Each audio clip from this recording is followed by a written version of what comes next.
You're listening to a podcast by the Center for Action and Contemplation. To learn more, visit cac.org. Greetings, I'm Jim Finley. And I'm Kirsten Oates. Welcome to Turning to the Mystics.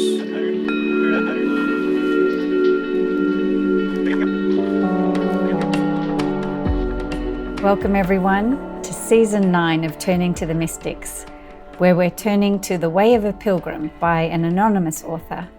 And I'm here with Jim to discuss your final session for this season, Jim, on The Way of a Pilgrim.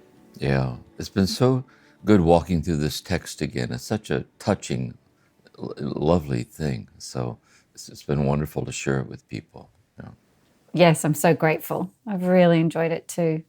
So you covered a lot in that last session. So we've got a lot to chat about today. I wanted to start by quoting you when you said that we're following the pilgrim in this arc of transformation, and what matters is the interior depth of the meaning of the experience rather than the exact external details. And we're learning to sensitize ourselves to the deep meaning of things and not get trapped on the surface. Yeah. So I'm hoping today we'll discuss some of those interior insights, that you've been drawing out for us. Yeah. One way to at least begin, we'll keep looking at it different ways as we dialogue here in our time. But one way to look at it too is that what we're really talking about are certain moments of awareness or shifts in feeling or sensitivities. But what we're really talking about deep down is this metamorphosis of our very subjectivity, that the grace of God is transforming the very depths of ourself into itself, into this realm of the heart, this oneness, which is, Merton says, which is hidden in the ground of love for which there can be no explanations. We're looking at the expressions of this ineffable transformation, how we bear witness to it. Yeah. Yeah. And so from that vantage point, we see the way the pilgrim was awakened to that realm you just described, the realm of the heart. That's right. And with a dilemma, the dilemma of how to pray without ceasing. And then he was offered this prayer as a path that leads to the realm of the heart. Right. This invitation from God to these more unitive, wordless states of communion with God, these mystical dimensions. The awakening comes in different ways. But one thing they all share in common is that the present way, efficacious unto holiness, of devotional sincerity through prayers and reflection and so on, are not an adequate context to step into what's happening to us. Somehow we have to leave behind a dependency on thought. We don't reject thought. A dependency on emotions, dependency on kind of going into a deeper place of the realm of the heart that transcends thought, transcends emotion, but reverberates through thought and through emotion. But it's no longer adequate to have that be our base of operation. This way, this is a state of experiential communion. Mm-hmm. Yeah, and the prayer is kind of concretizing that. That's right. Yeah. I wanted to start just as a reminder of where we're at with the pilgrim. So this is the text of where we begin our discussion.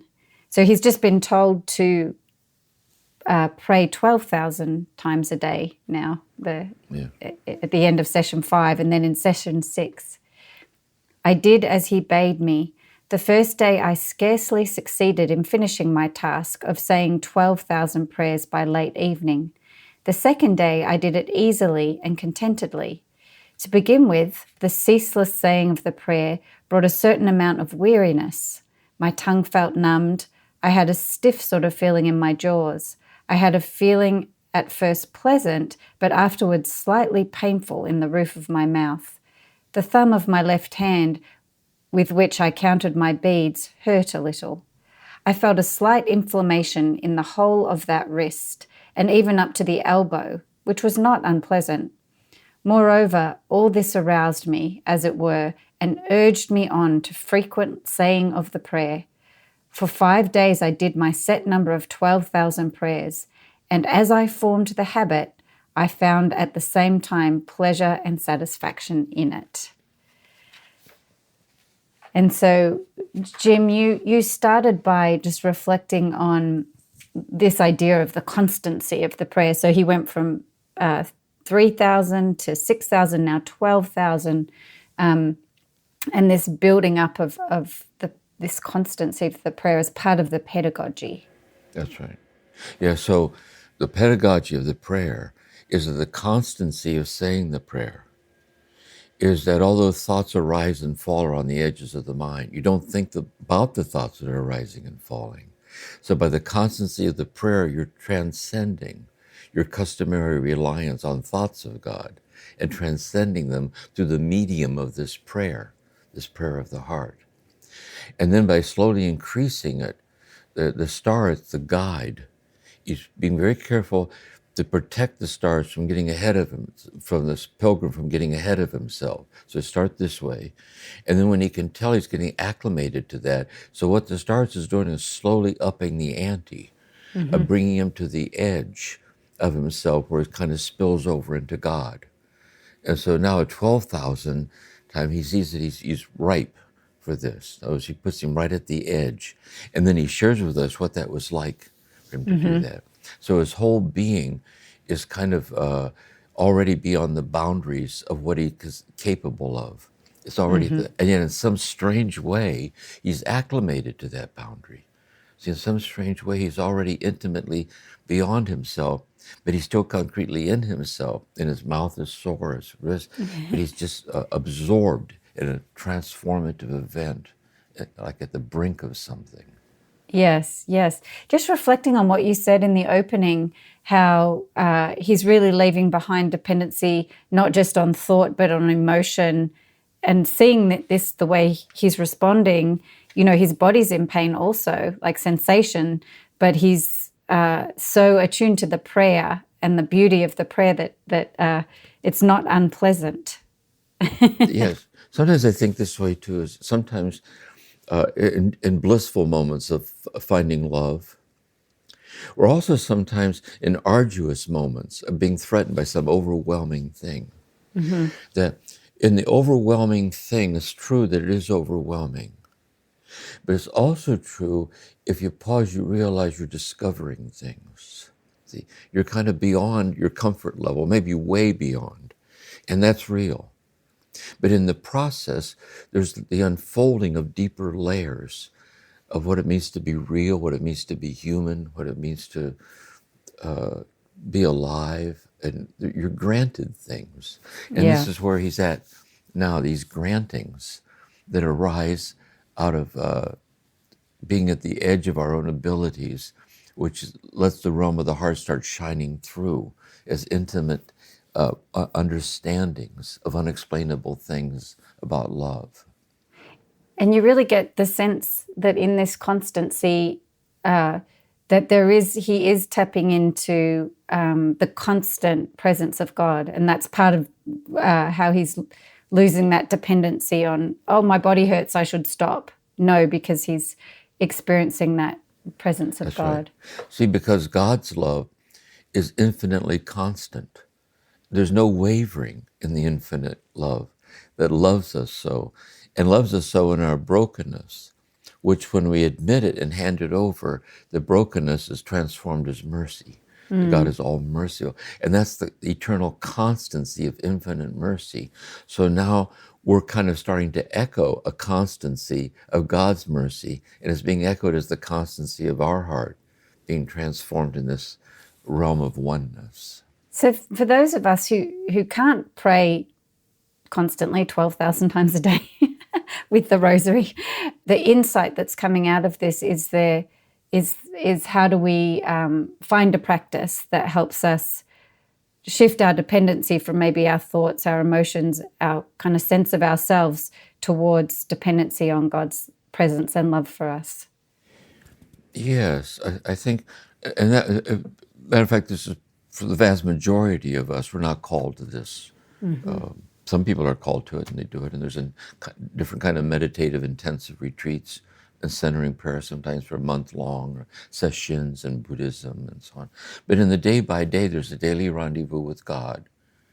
But what happens, I think what we're talking about, is you realize in fidelity to those daily rendezvous, there's a kind of a sensitive emergence of the holiness of simple things as you go through the day.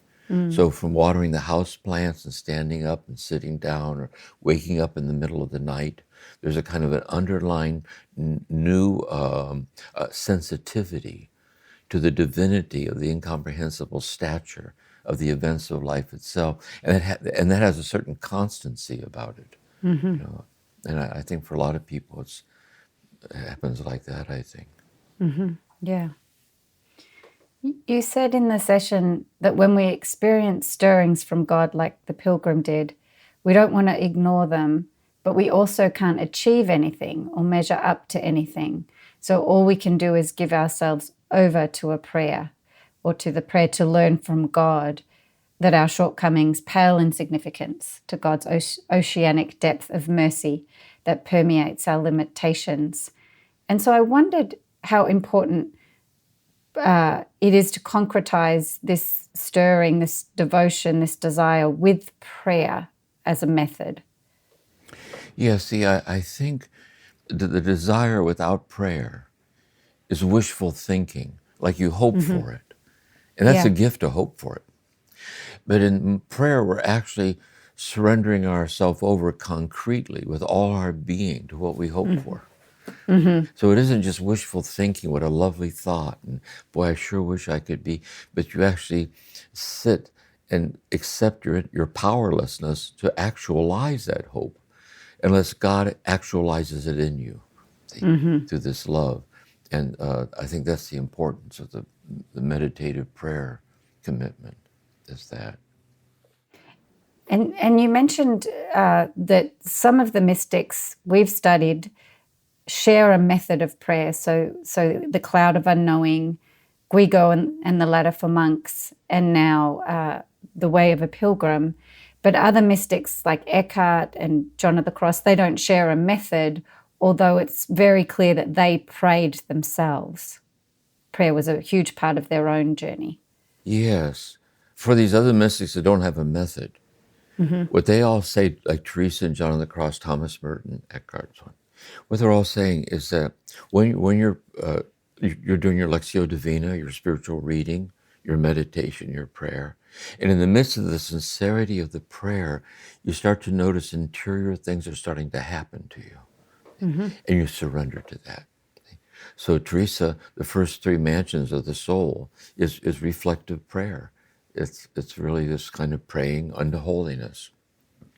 The fourth mansion, she says, you're sitting there with the scriptures open, you're praying, and you realize your heart's being enlarged to divine proportions, and you yield to it. See? And so John of the Cross talks about a dark night, a deprivation of the ability to be consoled, and in that powerlessness, you wait with all your heart for the mercy of God, O night lovelier than the dawn.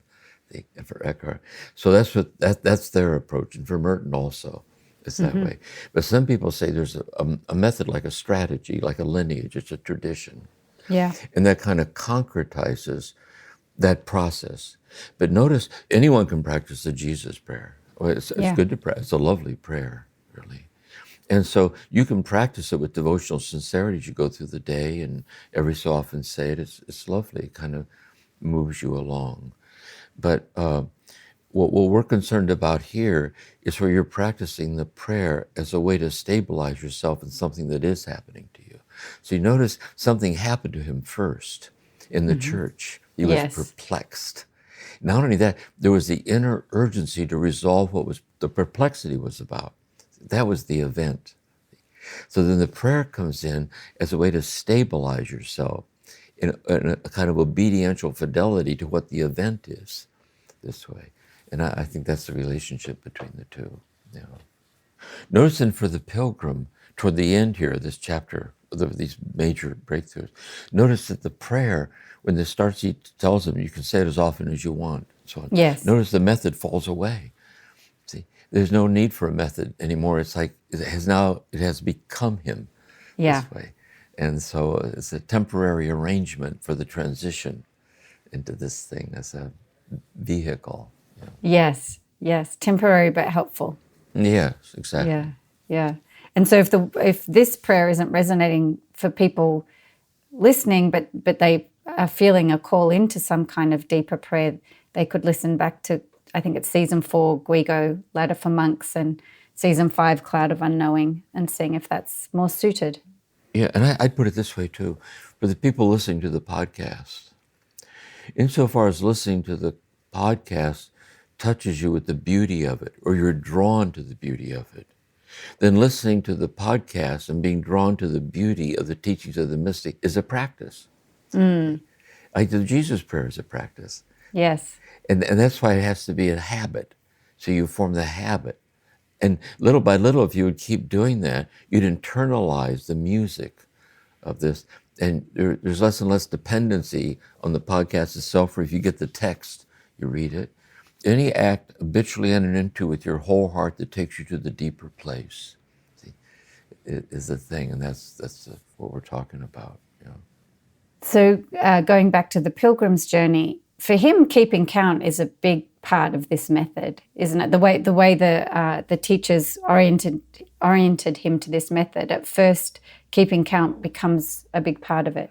Yeah, but what I'm suggesting is we look at the lessons that are woven into the narrative. Yes, okay? exactly. So the starets tells him, like, say it this many times. And then he says, this is the key, without intentionally adding one more or one less. And by not intentionally adding one, because if he was supposed to do it 3,000 times, but he decided to do it 3,001, that would be his ego. See, I'm going to stop at 2,099. I'm going to stop. That would be ego. So don't intentionally change it. That's an obediential fidelity. But here's the deeper lesson. He won't intentionally lose count, but he will lose count because he's human. And every time he loses count, he circles back around to pick up where he left off as best he can. But realizing he slipped and lost count is where he's touched by mercy. It isn't as if God's judging him with a stopwatch, how do you do this? It's just the opposite. It's actually setting up something on purpose you're not able to do, which is what makes it a practice. And when you slip and slide over not measuring up to it, your dependence on the mercy of God to sustain you is deepened. And that's the essence of the practice. Yes, Jim, all these methods, they have this kind of underlying obscure part of the path of the method, which is this inability to achieve anything through the method. Yeah. Another example would be, let's say someone who feels drawn to practice art, for example, and they're really committed to it. And they learn certain poetry or anything is like this. There's a certain moment where they're at the edge of something that wants to come through, and they don't know how to let it come through. And they don't give up; they just stay there. See? And then it comes through. See? So when the line of the poetry comes out, the poet is just as surprised as us when it came out. But if they hadn't come to the edge of themselves, it would have just been more of themselves. But if they are brought to the edge of something, and then something spills over and gives itself to them. A lot of life is like this, I think, really, on these transformative things in life. Yeah, yes. In another aspect of his journey was this idea of faithfully going back to the teacher. And you say an important role of the teacher is to help us know that what we've tasted in our experience is real, gives us kind of a sense of confidence. So I guess with that in mind, it would be helpful to keep going back to the person or the teacher that gives us that sense of confidence, even if we're hearing the same thing over and over again. Yes, I think that most people who feel drawn to these more interior mystical dimensions, sometimes you're very lucky you have a mystically awakened spiritual director. Lucky you. But a lot of people, they don't. So, but what you have are the scriptures, and what you have is your prayer, and what you have is your life. See, does this ring true? I'm grateful I'm on this path. And you have the text. See? So is one of my experiencing, is it in accordance of or in fidelity to the spirit of the text? And so the teacher is there to kind of, because otherwise this is so beyond what you're used to, you can feel like you're crazy inside. Yeah. I mean, there's no reference points that you're used to that are going to work anymore. Yeah. So you have to depend on grace for a kind of a graced evolution of sensitivity to a path that's so delicate and refined. And so you're learning to calibrate your heart to these sensitivities in a kind of a humble, patient, open way, this way. Yeah. And there's nothing better than when you read something or hear something that really gives you that sense of truth about your experience, that gives you that sense of what I'm feeling is real, and there is a way to move forward. There is. And another thing I think too in this material is that what we know, how I put it too, is that say it's a desire that we don't understand for a union with God we don't understand, but we know that it's real because we tasted it. I will not play the cynic. I will not doubt my awakened heart. I was touched unexplainably by the presence of God, and I feel it's asking something out of me. I know that. And that's the inner integrity of the seeker on the path. And then so when you read the Pilgrim is really channeling that grace. You know, the very fact we're illumined by it. So even when we make a mistake, we make a lot of them along the way. That's how we learn. Yeah. You know, we head off down a cul-de-sac somewhere. But every time we realize it's happened one more time and we circle back, we know a little bit more about the mercy of God, a little bit more about our humility, a little bit more about how strange this path is toward the realm of the heart. Yes, yeah. That is an encouraging reminder that, especially at the beginning of the book, the Pilgrim couldn't find what he was looking for, but in a way, he knew when it wasn't there, and that was a new insight for him. Yeah. And another big thing, I think this is true for all of us too, it came to him even before he was looking for it. It found us. And a lot of times, you look back to the very first moment you're awakened at all to these kind of unitive states. You were awakened, it found you even before you knew they existed, and that you got a taste of it. Then once you got a taste of it, there was a longing to abide in what you got a taste of. So it finds us. Yes. In the midst of things. And it's like that. You know. Amazing. It's amazing like that. I wanted to touch on this idea that this prayer, the way it's offered, is somatic. So it moves down. He invites him to resonate with the words in the throat, and to use the hands with the beads, and to focus the attention on the heart. And I just wanted to, I don't know that everyone understands that word somatic, and just wanted to unpack it a little bit. Yeah, it means of the body. I want to use an image of this. And this would be also like just awareness of the breath in prayer. I want to use an example of this. When you're just sitting aware of your breathing this way, notice that the life-sustaining inhalation, it doesn't wait for you to approve that you're going to inhale. It doesn't have to check up with you first whether or not you agree. Because if you don't inhale, the rest of the day won't go well. See? And therefore the mystery of God is in the body. And the Word became flesh and dwelt among us. And so it drops down, and I think it drops down into the felt sense of being intimately present with our whole being. Yeah. Like a kind of a quiet, like I'm here in my whole being. And somatic means that my body embodies. My body is embodying this love that's drawing me to itself. And it's taking up residence within me and beyond me. And that's unfigure-outable. See, that's non-linear. And Right. therefore it drops down into the throat, down into this realm, presence. It reminds me of that verse in God, I live and move and have my being. And Exactly, and yeah. it's the whole of me. And so, yeah. It's true.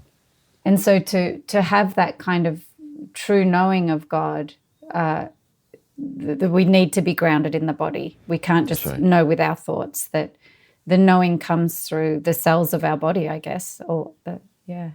And that's why I think also when we go to our daily rendezvous with God, when we sit, we kind of sit with our whole heart, like I'm right here, Lord, like here I am, and we get grounded. Sometimes it helps some people to put their hand on their stomach, about their breathing, put their hand over their heart, it kind of just to be like very quietly present in your being, in a kind of childlike sincerity of this engagement with God in the prayer. Yeah. I like to, when I sit down to do my practice, just do a bit of a body scan and make sure I feel like it's almost like bathing my body in attention, like I can bring my whole body into a sense of my attention. Yeah, exactly. Some of this really helped me to see this too. There's this psychologist, Genlin, and he had this image of focusing this way.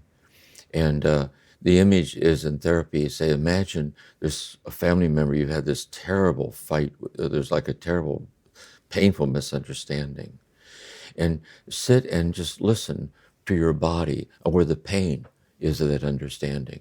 And like, is it in your stomach, your chest, your shoulders? Where is it? And imagine you're setting it out on the table, and you sit there a little longer. Where else do you feel it? Set it on the table. Now imagine that as you leave the session and you go out into the hallway, you're that very person you've had this painful falling out with, you meet them in the hallway.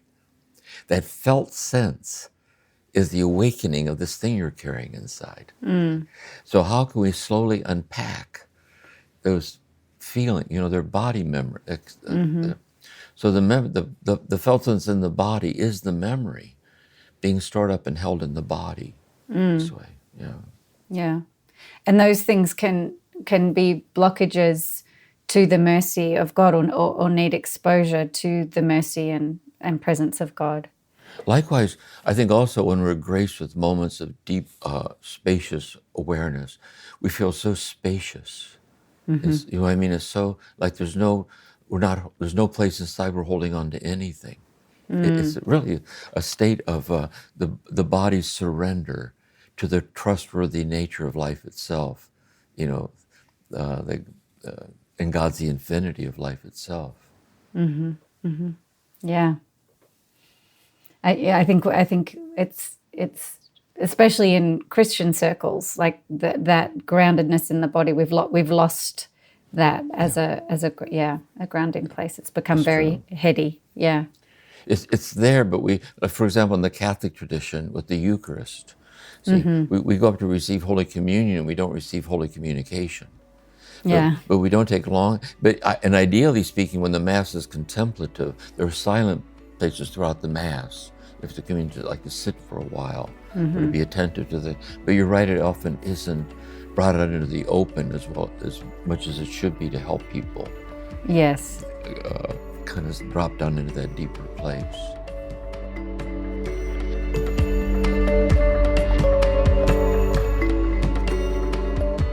Turning to the mystics, we'll continue in a moment.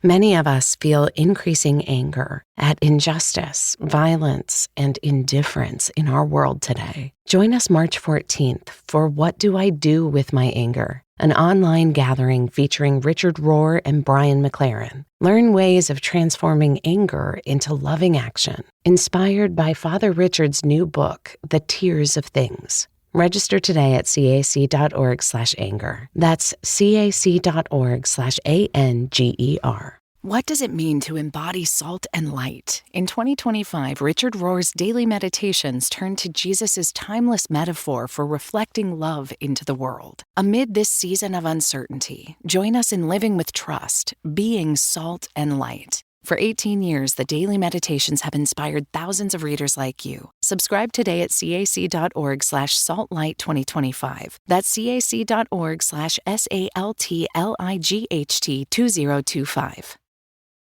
Another point you made was about the pilgrim solitude. So I think the star, it says, remain in your solitude. And I found this so helpful, the way you talked about this is really about, there's no need to explain to anyone what's happening to you at this point. It's still integrating. And I think for many of us who travel this contemplative path, it's just very hard to communicate what's happening to you, what you're longing for, what you've learned. And so I like this idea of remain in your solitude for a while. Yeah. Let it integrate. Yes, exactly. I think I referred to Merton, who's saying that knowing in this contact with God in prayer, to understand is to realize that you're infinitely understood. And not only do you have solitude in that you can't explain it to anyone what's happening to you, you can't explain it to yourself. And the reason you can't is that it's infinite. See? Yeah. If it was explainable, it would just be more of you. So there's a kind of a quiet, intimate realization of the intimacy of the unexplainable, see, sustaining you as a kind of a state of quiet awe in your body or in your heart, which evokes amazement and also silence, and that we're silenced by it. You know?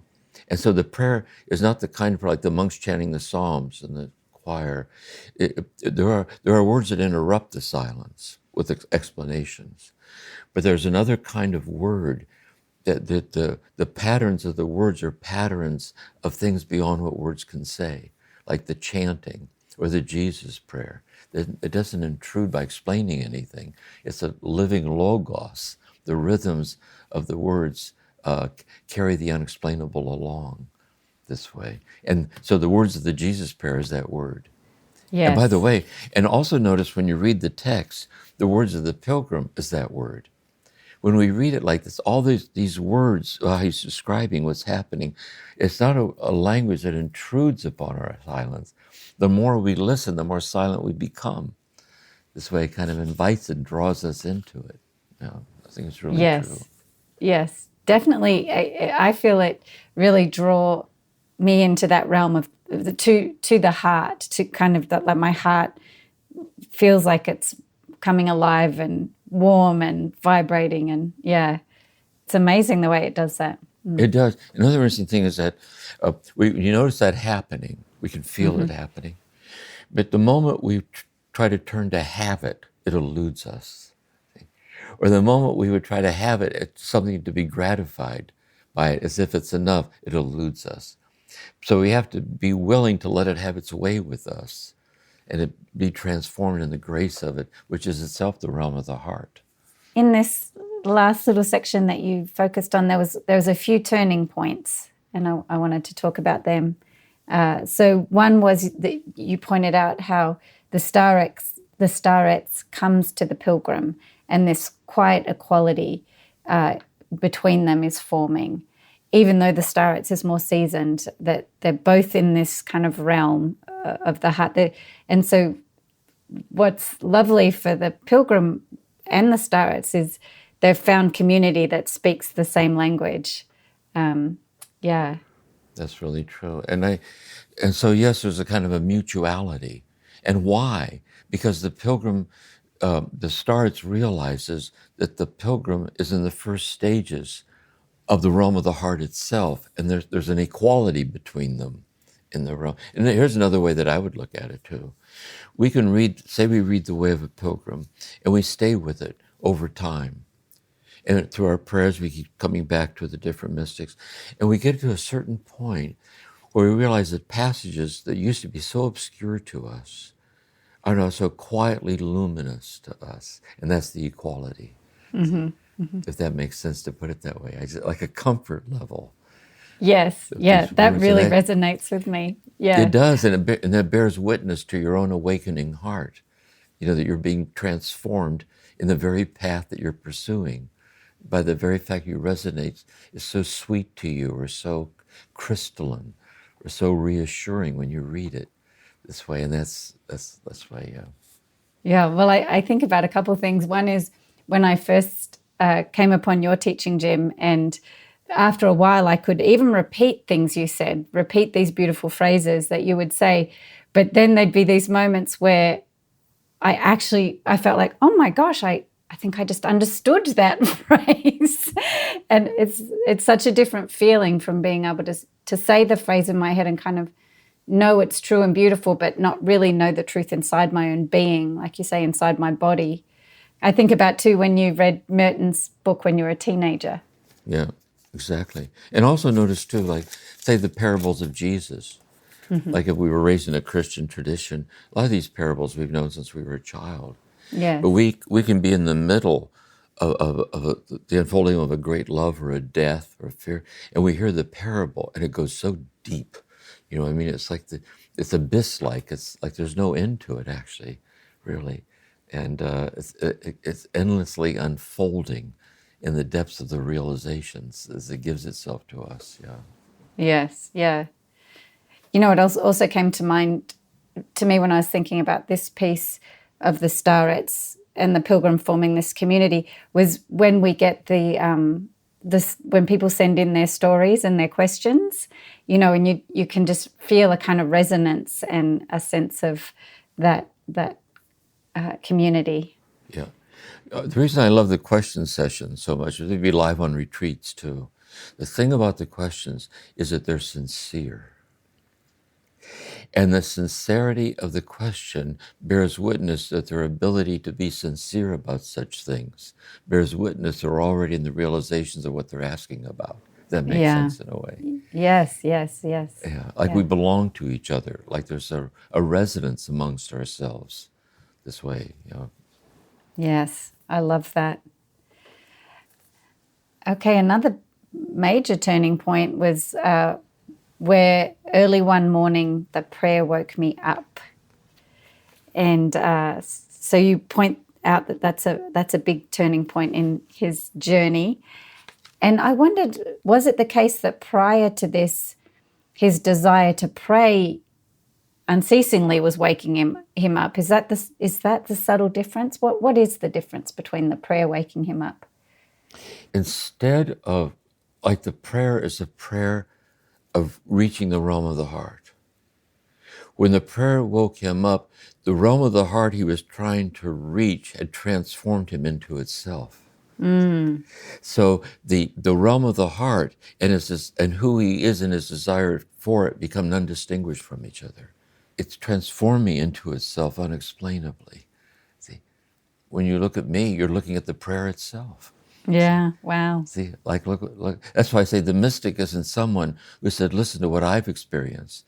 The mystic says, look what love has done to me. There's nobody left. See, and that's the rolling over, I think, of this unity of the realm of the heart. You know?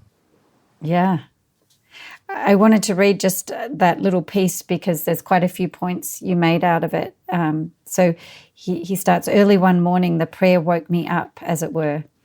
I started to say my usual morning prayers, but my tongue refused to say them easily or exactly.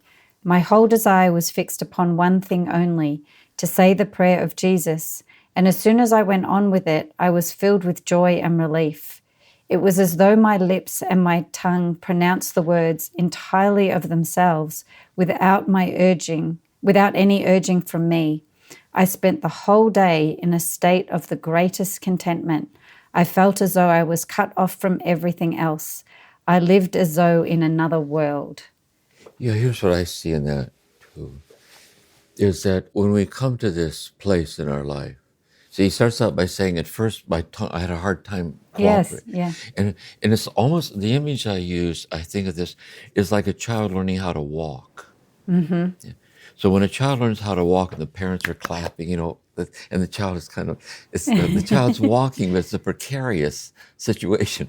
You know, Yes, the child, yes. and when it falls down, it has to get back up again. And that's how you learn how to walk, by falling down a lot. But there's something precious about that. Like getting up and falling down. And so you're right at the rim of these two ways. And yet, even though somewhere it's awkward, there's a certain eloquence that kind of takes you to itself in the midst of your awkwardness. So it kind of pauses, but it doesn't pause. See? It hesitates, but it doesn't hesitate. And that's part of the process, if that makes sense. Yes. It reminds me of an experience I had recently where I got on a bike. I haven't ridden a bike for many, many years, and I got on a bike to ride it, and I was a little bit nervous. It was a big bike, and but if I were to stop and think about it and try and think through what to do, the thinking's not fast enough in a way to keep up with what's needed to ride a bike. And so I had to let go and just let my body move me forward. And that's what this section reminds me of. I remember when my daughters were growing up, I teaching them to ride a bike. And I can remember Kelly, we had on the bike, and I was holding on to the back of the seat, and she was pedaling. And you have to get that feeling, what that's like.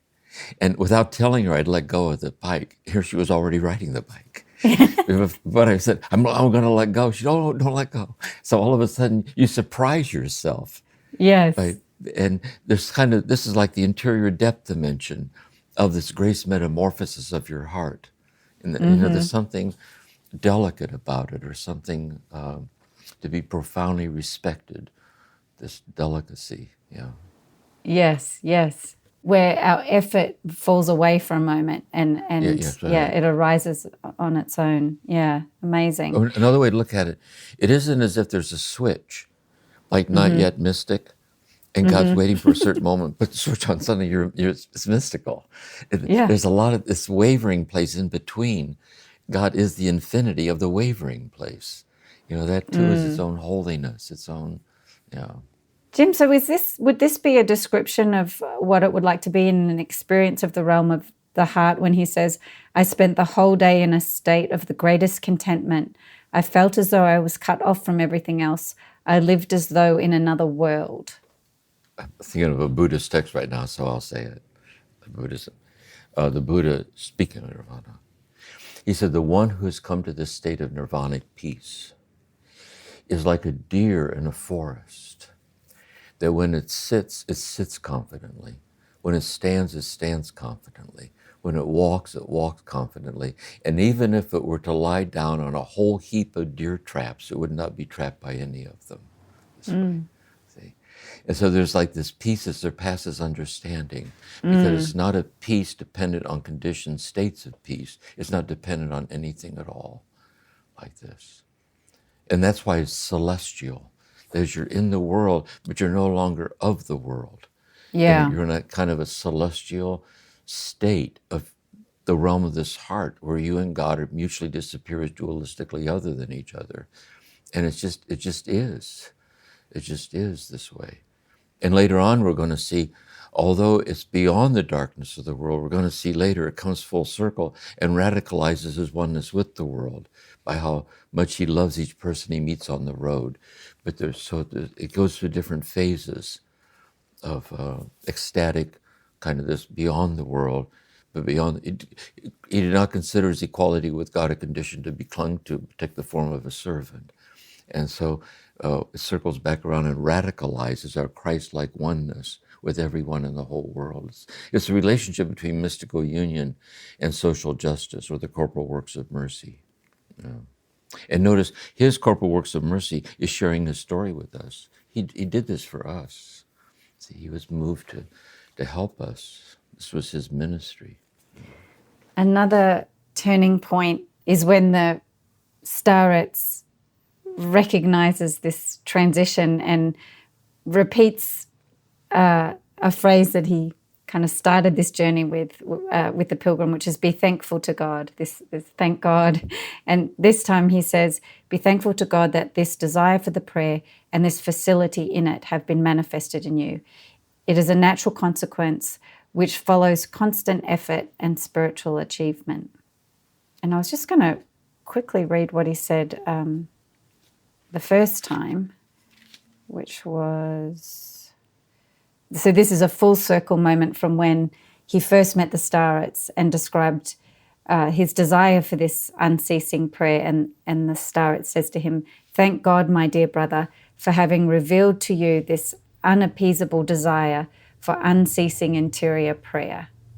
Recognize in it the call of God and calm yourself.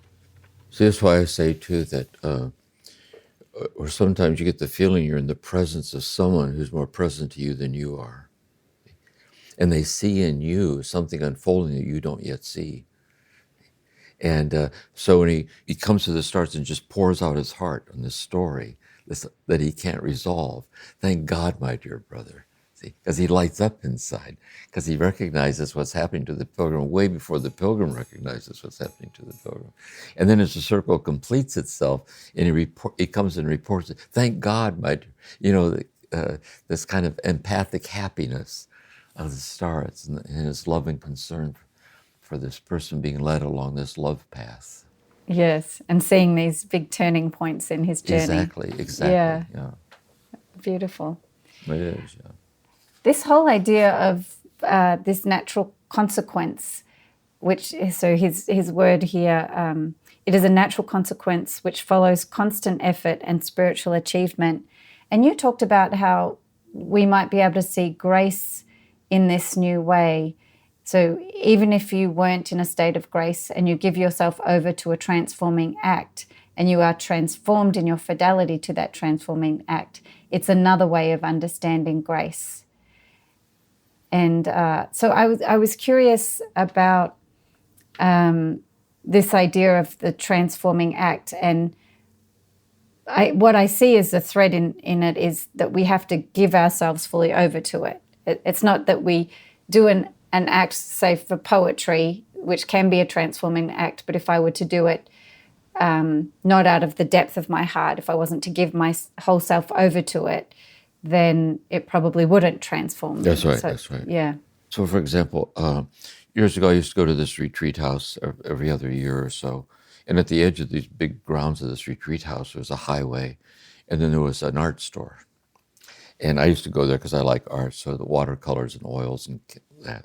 And there was a little sign on the wall, and it said, sometimes people will come in here because they just visited an art museum, and they buy a lot of art paper and oils, and they get an easel and some books, and they go home and open up how to do oil painting, and they get discouraged that their painting doesn't look like the ones they saw in the art museum.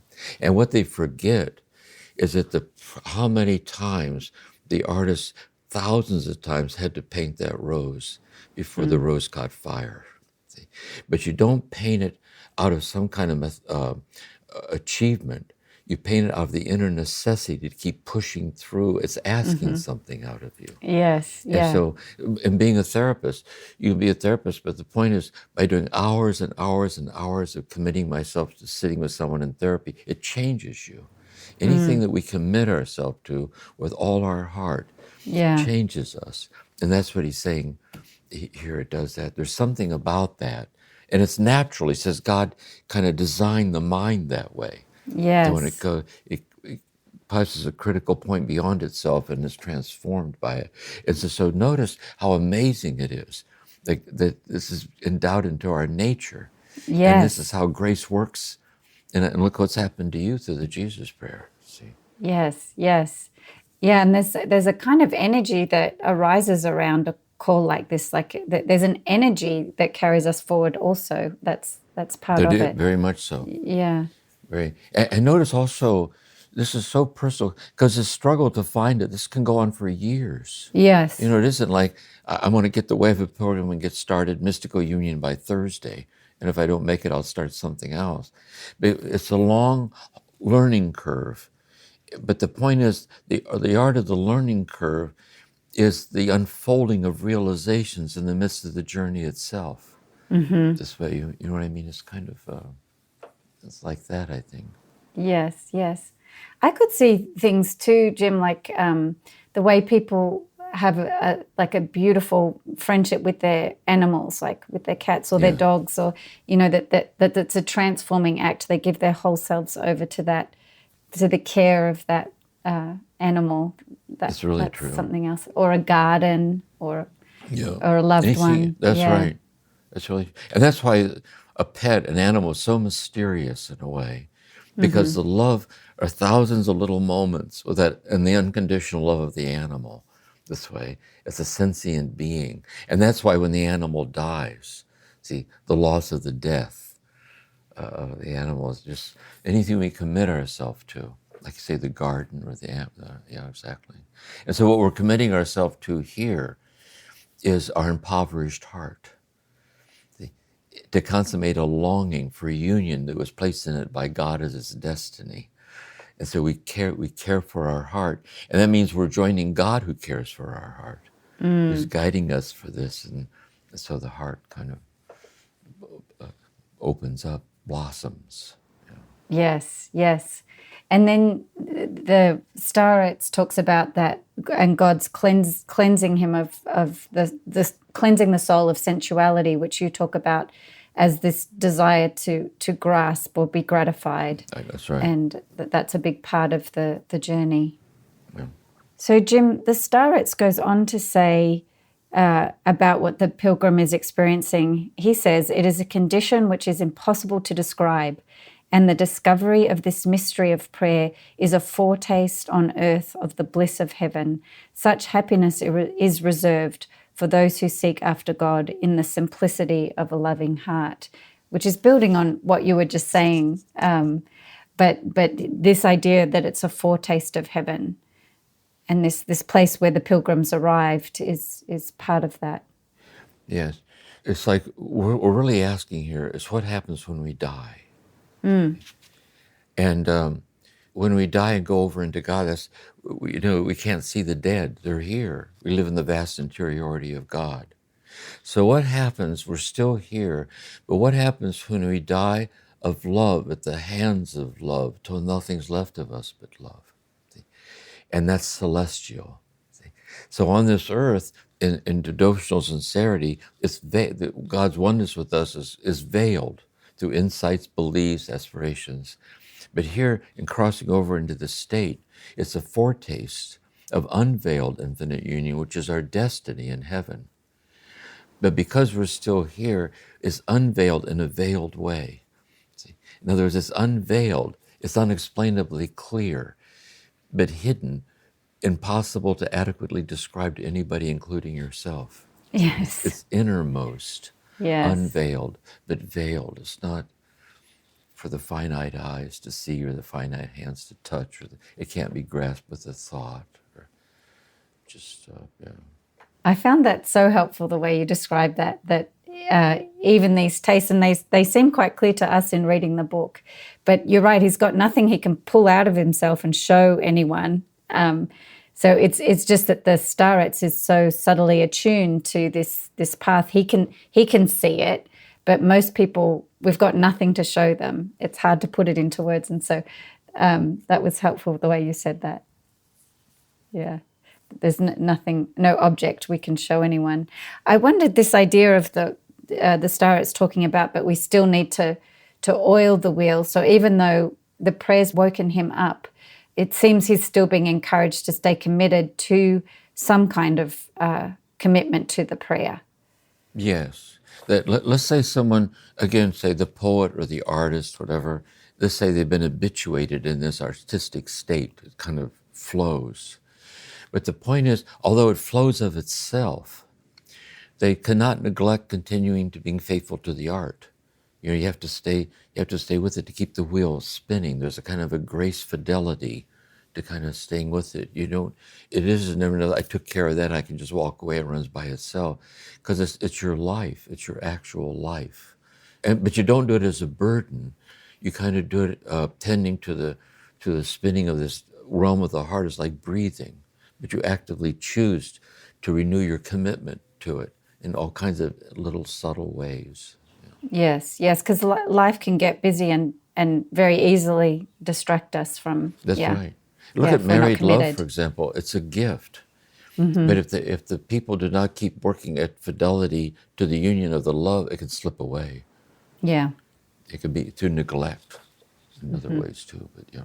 So you described that the Starets takes the training wheels off for the pilgrim. It's like you don't have to count anymore. Yeah, you don't have to count anymore. Yeah. You don't have to count. Though I do notice he did say, try to devote every moment to the prayer as often as you wish and as often as you can. Submit yourself humbly to the will of God, looking to him for help. And that's really the big change, where he's putting the Starets, putting the authority totally in God now, and the pilgrims, yeah. That's right. See, because you don't count the prayers anymore, because you can't count the infinite ways that God's infinitely in love with you. So it's uncountable. It's not beyond what can be calculated. And now it's transformed you into yourself, live that way. And, you know. And the star, it says, God will lead you on the right path. And then this is really just our lives, isn't it? When we talk about the path going forward, it's his life. God will be there in his life. Yes. And the way I put it too with people, I say myself right now, or you are the people listening, if you look back at your own life, and how has it come to pass that you've become the man or woman who's even capable of being concerned about these matters? And the way that you're now capable of it, is it not so that months ago or years ago, you weren't here? See? And God has begun this work and you will bring it to completion. You're on a path not of your own making, like this. And the learning curve isn't over yet. You're still in the midst of being metamorphosized into these unitive states, in your ordinariness. Yes, yes. And you point that out for the pilgrims. One of the ways it's showing up is you described it as the merging of worlds. And you described that his dream self and the awake self are merging and the temporal self are merging. That's right. Yeah. The God's will, we can speak of discerning God's will. We can pray to know God's will. But ultimately speaking, God's will for us is God. See, God wills for us to share in God's life as perfectly as God shares in God's own life, in our eternal nothingness without God. See? And that's God's will. So now your will, God's will's been consummated in you. See, it's been consummated in this divinized life that you're living, transformed in this love. And what was interesting to me too about the way this turns into a kind of merging of all these different ways we experience ourselves, when he talked about how he loved everyone, all men, all people are dear to me, it made me think about he's merged like and dislike. There's no kind of separation anymore. It's just all kind of merged into this love, into this experience of the realm of the heart. See, and that's where you said it was an unearthly place, like beyond the world. And this is now where it comes full circle. And I think that's how Jesus walked this earth. Jesus walked in the midst of people, realizing that God was infinitely in love with each one of them this way. And you sense the deep innate goodness of each person, the depths of it. You're able to recognize it this way and see it. And also, you sometimes through your own prayer and transformation, you're able to see the godly love in them more than they're able to, because they're still at that phase where they think they are what's wrong with them. See, they think their shortcomings has the authority to name who they are, and they've not yet come to the place where only love has the authority to name who they are. But maybe by the way you sit with them, or the way you listen to them, or talk to them, in your presence, maybe something, you can be an instrument of grace to help them move along toward this love path. Well, sadly for the pilgrim, in chapter 1, the starets dies, but the pilgrim has this immense gratitude to God that he'd sent him this teacher. And I did notice in the text the way the pilgrim is so free to express grief too. Like it just sounds like his grief flowed, like that love was able to flow out as grief and gratitude. Yeah. He remains so even more deeply human. He cries in the passing of the stars. But then he goes on to say he feels that the stars, because the stars never dies, is eternal. Yes. The stars is still helping him, in God, like the communion of saints. He's still being guided by the stars. But now it's a strange kind of aloneness when the teacher dies.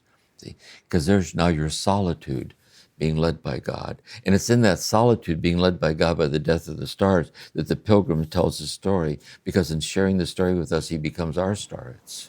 Yes, This is how it's handed on from awakening heart to awakening heart. And it's a lovely thing there at the end, It reminded me of your relationship with Thomas Merton, because after he died, then you wrote your book.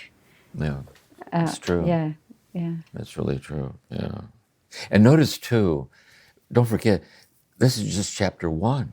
Yeah. In other words, because he's going to say this.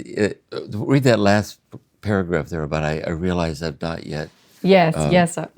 Well, I wanted to make one quick point before we end. Yes. Yeah, and that was really about this idea of life going on for him, and just back into the normal circumstances of life. That life doesn't suddenly become magically easy or less complicated, or he still needs money to buy things, and but there's something about his presence to life. He's sustained, like you said, in this peace that passeth understanding. So the circumstances don't have as much control over his life in terms That's of... right. Yeah. You know, in Benedictine monasticism, they have this thing about ora et labora, to pray and to work. And so the work is, a lot of it is manual labor, maintaining the monastery this way. And so labora is not a rude intrusion into your agenda to become a mystic. Because when you really do a day's work, you can't be completely on your own terms and do a day's work. There's something at the end of the day not finished yet. Somehow you engage in the world that's engaging with you. And so that's the concreteness of the day-by-day unfolding of the unfinished edges and unexpected things that need to be fixed and taken care of. But there's something holy about all of that. Yeah. There's something, it's something incarnate in the ordinariness of the day's events. Because he's found this intertwining of the mercy and love of God within the constancy of his life. That's right. He's transcending circumstances by being anchored to the realm of the heart. That's right. See, because he wants to get the philokalia, he wants to get his own philokalia. Yeah. And he found one, but he only had 2 rubles, I think. And the person who had the philokalia wanted 3, and he wouldn't come down on the price. And so the guy says, I do know a guy who has one. It was an old one. He might sell it to you for 2. But it was so old, he had to make its own cover, like a cloth cover. And he put it with his Bible over his heart. So that's another thing, is I think when we're grounded in this way, it graces us to resolve things. And, you know what I mean? He just quietly is going to do whatever he can do to get what he feels would be good to help him be true to his own journey. And there's something about that kind of caring, like graced caring, that he shows by following through on these things, about life. Yeah. The thread of it still carries him forward in a certain way, but it's calm and patient and interwoven with the challenges of life. Yeah, and then the piece about when it's hot or cold or I'm harmed, that he turns to the prayer. So that this way that the prayer's practically bringing him into a state of peace in difficult circumstances. That's right. So if I'm cold, I am cold. And maybe at a time I thought I was no more than the self that's cold. That is, I'm no more than the self things happen to. So now I'm cold, but I'm not just cold. Although I'm cold, I'm grounded in this love that transcends the state of being cold and completely permeates being cold. And when I'm hot, I am hot, but I'm not just hot. I'm grounded in this love that transcends it and permeates being hot. I think it has that feeling to it, like, Yes, it's the unexpected landing place, because I don't know, I had hoped, that you would transcend actually the horrible circumstance, but it's not transcending it in the way my ego would like to. And for us, we're avoiding it. Yeah, that's the mystery of the cross. Yeah. You can't have your valet carry the cross up the hill. By human standards, this isn't going well. Yes. Really. But that's the point. Yes. The light of the resurrection shines through the concreteness of the event, and that's the unconquerable nature of love. Father, forgive them, they know not what they do. And we face the day's obstacle with that sensitivity. Yeah. Well, just reading the last little section, the Pilgrim says, I await God's time, and in the meanwhile I rest my hope on the prayers of my departed starets. Thus, although I have not yet reached that ceaseless spiritual prayer which is self-acting in the heart, yet I thank God I do now understand the meaning of those words I heard in the epistle. pray without ceasing. So what's interesting about this phase is that pull forward, that energetic pull forward to solve the riddle of how to pray without ceasing has now turned into this patience and humility and waiting on God's time. He feels like a very different being at this point. Yes. And also it's so touching too that he says, I'm just a beginner. Like I know I don't yet, but he's a wizened beginner. That is, he's an awakened beginner. And Thomas Merton once said, let's face it, we're beginners all of our life. And this being transformed by love into love, it will go on throughout all of eternity, really. So it's kind of a very touching way to end the chapter. Yes. And he does say he's filled with joy. That he says, I'm filled with joy. God knows what is happening to me. But that he's in this joyful place. The story ended in the church. He couldn't figure out how to pray always. Yes. So at the end, he can't figure out this either. He said, but God knows what's happening. Yes. But I don't need to, because it's not figure outable. What I mean? All of a sudden he's freed. That is the basis out of which he lives his life anymore. Yeah. Yes. But he's still maintaining the prayer, and it's like his anchor, isn't it? He feels so anchored by it. It's been a very powerful thing for him to transform him. Yeah. Well, I am filled with joy at having had the opportunity to chat about this with you, Jim. Yeah, me too. It's been a gift. The whole thing's been a grace. Beautiful. Yeah. So thank you for today. Thank you, Corey, in the background there. And we'll be back with a coaching session.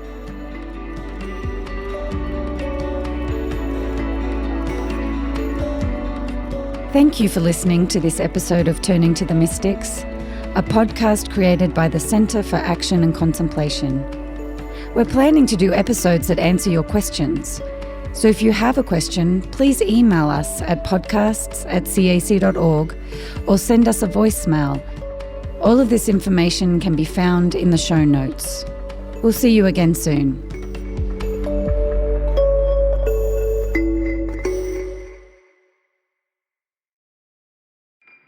Do you feel called to walk a more contemplative path? The Center for Action and Contemplation is an educational nonprofit supporting the journey of inner transformation. Our programs and resources will help grow your consciousness, deepen your prayer practice, and strengthen your compassionate engagement with the world. Learn more about our resources, such as publications, podcasts, email series, and events at www.cac.org.